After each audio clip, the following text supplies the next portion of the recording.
1 out of every 5 suspects charged with homicide in Milwaukee County this year was out on bond for another crime. And a FOX 6 investigation finds more than half of those pending charges were violent. FOX 6 investigator Brian Polson shows you how a crisis in the courts is putting lives at risk. A career criminal, a horrific attack, and an inappropriately low bail have drawn international attention to a crisis in Milwaukee County.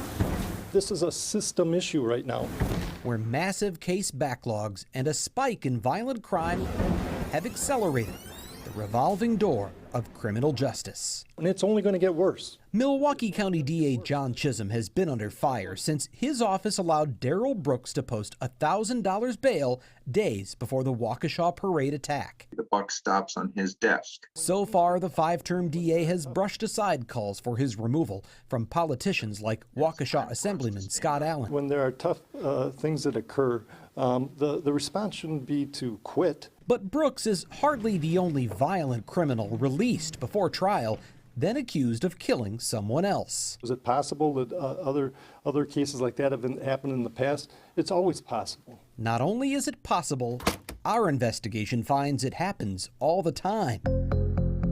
Of the 117 people charged with homicide or attempted homicide in Milwaukee this year alone, we found 25 who were already out on bond for a pending felony. More than half charged with violent crimes, like George Reel. He was on bond. Already convicted in a fatal hit and run in 2016, Reel was charged with leading police on a 100-mile-per-hour chase in 2020. He posted $3,000 bail, then blew a red light at 60th and Burleigh, killing 36-year-old Arthur Baker.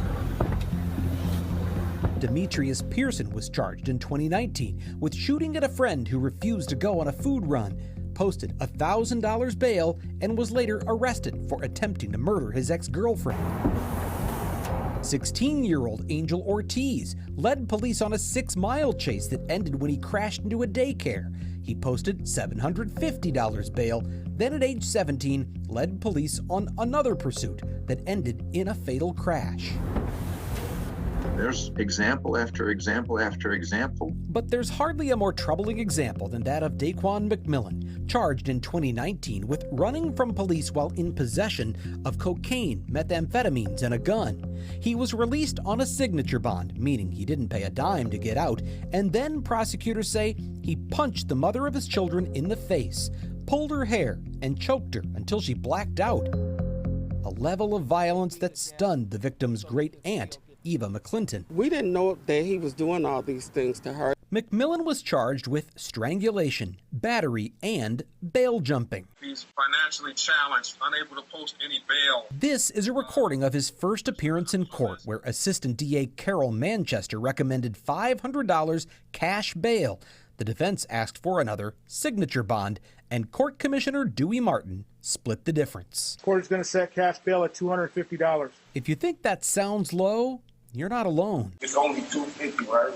Yeah, it's only $250, man. That's pretty cheap. He paid it, and while he was out, police say he shot 23-year-old Brittany Meyer to death, the same woman he was accused of beating months earlier.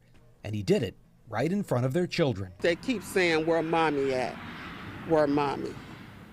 How do you explain that to real young kids? This is always a risk. This is a risk-based system. Prosecutors should have known McMillan was a high risk. After all, it said so in this pretrial risk assessment. For them to let him get out on other charges, knowing that he was dangerous, we don't understand that. But it's not just low bail that's a concern. Daniel Thomas posted $20,000 bail after he was charged in a drive-by shooting. Got out, and then police say shot 39-year-old Lester Holmes to death. Whether they can post the bail has nothing to do with whether they're dangerous or not. And that's why State Representative Evan Goyke wants to eliminate cash bail in Wisconsin altogether. It shouldn't be about whether or not they can come up with $500 or $1,000 or $10,000. Under current Wisconsin law, the primary purpose of bail is to ensure a defendant shows up for court.